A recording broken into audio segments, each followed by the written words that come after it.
अलियार भाई। बिस्मिल्लाहिर्रहमानिर्रहीम। अस्सलाम वालेकुम नाज़रीन।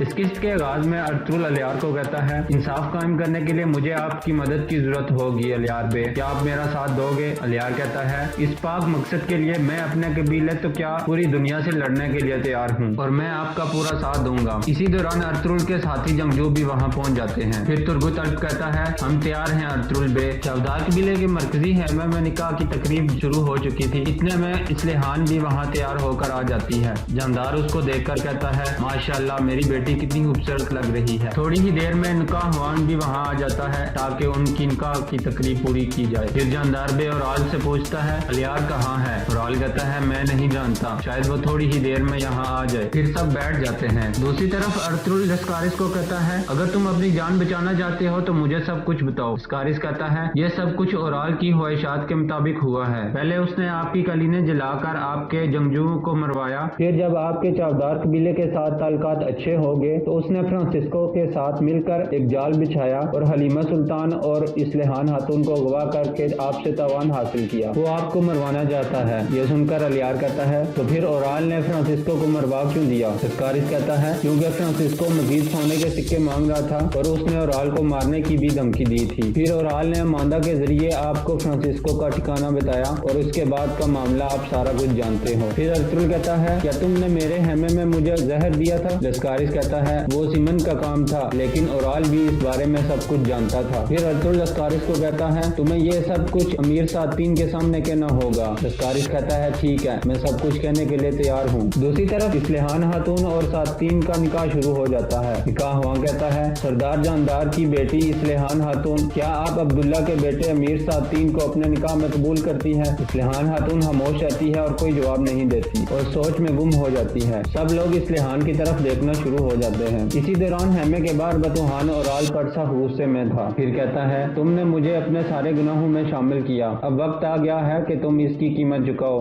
इतने में अर्तुगरुल अलियार के हेमे से निकलकर मरकजी हेमे की तरफ निकल पड़ता है। कुछ सिपाही आकर उसको रोक लेते हैं। कुतलुजा कहता है, अर्तुगरुल बे को जाने दो, उनका रास्ता मत रोको। सिपाही आगे से हट जाते हैं और अर्तुगरुल आगे बढ़कर मरकजी हेमे की तरफ चला जाता है और मरकजी हेमे में दाखिल हो जाता है। अर्तुगरुल को देख के सब लोग हैरान हो जाते हैं और खड़े हो जाते हैं। फिर सातीन कहता है, अर्तुगरुल तुम यहाँ क्या कर रहे हो? अर्तुगरुल कहता है, कई कबीले का सरदार होने के नाते मैं आपकी खुशी में शामिल होने के लिए आया हूँ। सरदार जानदार कहता है, तुम क्या करने वाले हो अर्तुगरुल? ओराल कहता है, गवर्नर को कत्ल करने के बाद अगर तुम यहाँ पनाह लेने की खातिर आए हो तो तुमने गलत जगह का इंतखाब किया है। इसी दौरान अलियार लस्कारिस को लेकर अर्तुगरुल के जंगजुओं के साथ मरकजी हेमे में दाखिल हो जाता है। फिर अर्तुगरुल कहता है, ये मेरी तरफ से आपको निकाह का तोहफा है अमीर सातीन। जानदार कहता है, अलियार ये सब क्या हो रहा है और कुतलुजा तुमने इन सब को अंदर कैसे दाखिल होने दिया? अलियार कहता है, मेरे सरदार पहले इस आदमी की बात भी सुन लें। सातीन कहता है, क्या ये ताजिर नहीं है अलियार? उराल कहता है, जी हाँ, ये कुस्तुन दुनिया से आया ताजिर है जिसका नाम लस्कारिस है। फिर अर्तुगरुल कहता है, ये वो कमीना इंसान है जिसने सुल्तान के अमन के हुक्म की खिलाफ वर्जी की है और कराचैसर के गवर्नर को कत्ल किया है। फिर अलियार कहता है, हमें इसके सामान से वो तीर कमान और तीर मिले हैं जो इसने गवर्नर को कत्ल करने में इस्तेमाल किए हैं। फिर अर्तुगरुल तीर निकाल कर अमीर सातीन को दिखाता है और लस्कारिस को कहता है, बताओ तुमने ये सब कुछ किसके कहने पर किया है? लस्कारिस कहता है, गवर्नर को कत्ल करने का हुक्म मुझे ओराल ने दिया था। ये सुनकर सातीन हैरानगी से ओराल की तरफ देखना शुरू हो जाता है। ओराल भी दंग रह जाता है और परेशान होकर कहता है, ये झूठ है। फिर जानदार कुतलुजा को हुक्म देता है कि अर्तुगरुल और इसके जंगजुओं को इसी वक्त कत्ल कर दो। कुतलुजा कहता है, जानदार बे, आपने मुझे हर वक्त हक और सच के रास्ते पर चलने का हुक्म दिया है, इस आदमी को कहने दें जो ये कहना चाहता है।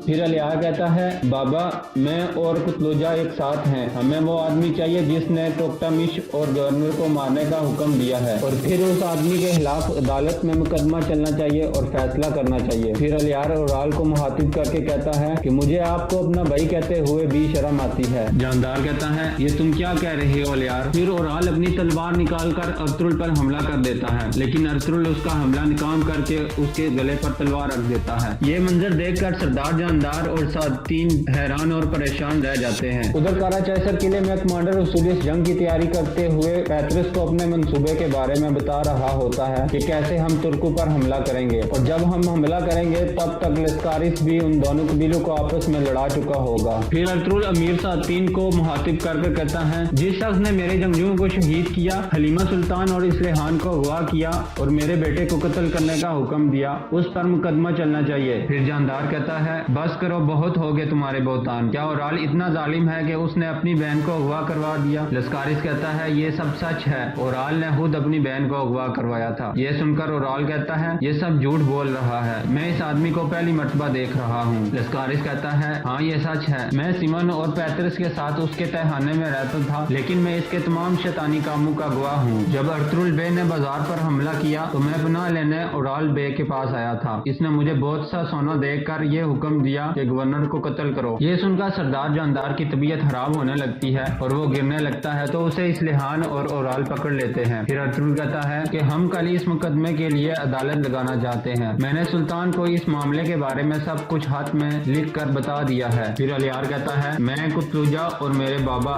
इस बात के गवाह हैं कि ओराल ने कलीने जलाने का हुक्म दिया था, और इसके अलावा इसने फ्रांसिस्को के साथ मिलकर हलीमा खातून और इसलेहान को अगवा करवाया था। ये सुनकर इसलेहान दुखी हो जाती है। फिर अर्तुगरुल कहता है, अमीर हजरत, जो भी जरूरी है आपको करना होगा, वरना ये सब कुछ हमारे सुल्तान करेंगे। ये सुनकर अमीर सातीन कहता है, अलियार, ओराल को पकड़कर कैदखाने में ले जाओ और कल हल्ली बाजार में अदालत लगाई जाएगी। ये सुनकर जंदार कहता है, आप ऐसा नहीं कर सकते अमीर हजरत, आप हमारे कबीले को रुसवा नहीं कर सकते। फिर अमीर सातीन कहता है, जानदार बे, जल्द ही इंसाफ कायम हो जाएगा, हम इंतजार के सिवा कुछ भी नहीं कर सकते। फिर अलियार कहता है, टोकटमिश को कत्ल करने में चोलपन खातून ने अपनी दोस्त अयबूक को इस्तेमाल किया था, और जब कुतलुजा को अयबूक पे शक हुआ तो चोलपन खातून ने अपनी दोस्त अयबूक को भी कत्ल कर दिया। ये सुनकर चोलपन रोना शुरू हो जाती है, तो अलियार कहता है, चोलपन खातून को भी हेमे में बंद कर दो, लेकिन ख्याल रखना ये माँ बनने वाली है और वो बच्चा हमारा खून है। इसके बाद ओराल और चोलपन को गिरफ्तार कर लिया जाता है, तो ओराल अर्तुगरुल और अलियार को धमकियां देना शुरू हो जाता है। फिर सिपाही उन दोनों को पकड़कर बाहर ले जाते हैं। चोलपन को उसके हेमे में कैद कर दिया जाता है, जबकि ओराल को कबीले के कैदखाने में कैद कर दिया जाता है। ओराल की कुछ मज़ामत करने पर तुर्गुत अल्प कहता है, मुझे मेरी ताकत इस्तेमाल करने पर मजबूर मत करो। ओराल कहता है, मैं तुम्हें और तुम्हारे सरदार को जला दूंगा। तुर्गुत गुस्से में आ जाता है, लेकिन दवान उसको रोक देता है। इसके बाद ओराल को कैदखाने में बांध दिया जाता है। फिर तुर्गुत अल्प कहता है, तुम्हारे सारे शैतानी फितने कल अदालत में सबके सामने आ जाएंगे, फिर उसके बाद तुम्हारा सर कलम कर दिया जाएगा और वो मंजर मेरे लिए खुशी का बायस बनेगा। इसके बाद कुतलुजा मरकजी हेमे में पहुंचकर बताता है कि बतूहान यहाँ से फरार हो गया है। अलियार कहता है, फौरन उसके पीछे सिपाही भेज दो और उन्हें ये तंबीह कर दो कि उसको तलाश किए बगैर वापस न आए। फिर कुतलुजा बाहर चला जाता है। उसके जाने के बाद जानदार कहता है, मेरे बेटे ओराल ने गलती की थी, उसने कलीने जलाकर अर्तुगरुल के जंगजुओं को कत्ल करवा दिया था, लेकिन उसके फौरन बाद मैंने कातलों को तलाश करके उन्हें मार दिया था और अर्तुगरुल के जंगजुओं के कातलों से बदला ले लिया था। इसके अलावा जो भी इल्जामात हैं वो सब झूठ हैं। अलियार कहता है, ओराल भाई ने गवर्नर को कत्ल करवा कर दो रियासतों के दरमियान जंग के हालात पैदा कर दिए हैं। आंखें खोलकर हकीकत को देखें, न कि इससे मुंह मोड़ें। ये सुनकर जानदार खड़ा हो जाता है और कहता है, ये सब झूठ है, तुम अर्तुगरुल के बोतानों में आ गए हो और लानत है उस दिन पर जब तुम पैदा हुए थे। फिर अर्तुगरुल कहता है, मेरे जंगजुओं की जिंदगियां गवर्नर की जिंदगी से ज्यादा अहम थी। आप कह रहे हो कि आपने कातलों को सजा दे दी है, लेकिन आप ये बताएं कि ऐसा करने से ओराल के गुनाह माफ हो गए हैं? ओराल को भी उसके गुनाहों की सजा मिलनी चाहिए। फिर अर्तुगरुल अलियार से मुखातिब होकर कहता है, अगर आपको बुरा न लगे तो आज तुर्गुत अल्प और दोआन अल्प इधर ही रुकें। अलियार कहता है, ठीक है, वो इधर रुक सकते हैं। फिर अर्तुगरुल जाने लगता है तो अमीर सातीन उसे रोक लेता है और कहता है, मैं आपसे कुछ अहम बात करना चाहता हूँ। फिर वो दोनों उठकर दूसरे हेमे में आ जाते हैं और अमीर सातीन कहता है, तुमने ये सब कुछ करके मुझे हैरान कर दिया है और ये जान लो कि मुझे तुम पर फख्र है, और अब खुद इंसाफ करने के बजाय ये जिम्मेदारी मेरे हाथों में दे दी है। ऐसा करने से तुमने अपना एतबार मेरी नजर में दोबारा बहाल कर लिया है और अब मैं ओराल का फैसला इंसाफ के तकाजों पर करूंगा। अर्तुगरुल कहता है, मैं हमेशा इंसाफ कायम करने के लिए सुल्तान का वफादार रहा हूँ और जो इससे भागने की कोशिश करें वो मेरी तेजदार तलवार से नहीं बच सकते, और मैं तब तक सुकून से नहीं बैठूंगा जब तक ओराल को उसके शैतानी कामों की सजा नहीं मिल जाती। پھر ساتین ہلنی بازار کے مہمان خانے کی چابی دوبارہ ارطغرل کو دے دیتا ہے اور کہتا ہے کل کی عدالت کی تیاری کر لو اور میں بھی اپنے سپاہیوں کے ساتھ مل کر احتیاطی تدابیر اختیار کروں گا اور میں نہیں چاہتا کہ گورنر کی طرح کوئی اور اس فتنے کا شکار ہو جائے۔ پھر ارطغرل اس کی ہاں میں ہاں ملاتا ہے اور وہاں سے چلا جاتا ہے۔ دوسری طرف اسلیان اپنے خیمے میں پریشان بیٹھی ہوتی ہے اور دل میں سوچتی ہے کہ تم میرے ساتھ ایسا کیسے کر سکتے ہو بھائی، اور پھر غصے سے اپنے ہاتھ پہ لگی مہندی اتارنا شروع ہو جاتی ہے۔ اتنے میں ساتین بھی وہاں آ جاتا ہے اور بیٹھ کر کہتا ہے پہلے ہم ان مصیبتوں سے چھٹکارا حاصل کر لیں، پھر ہمارا نکاح بھی ہو جائے گا انشاءاللہ، آپ پریشان مت ہوں۔ ادھر ہلنی بازار میں بمسی دوبارہ ہیلنا سے ملنے کے لیے تیاریاں شروع کر دیتا ہے۔ پھر بمسی کہتا ہے میں ہیلنا کو عدالت میں آنے کی دعوت دوں گا تاکہ وہ اپنے بابا کے قاتل کو سزا ملتے دیکھ سکے، اور یہاں اس قسط کا اختتام ہو جاتا ہے۔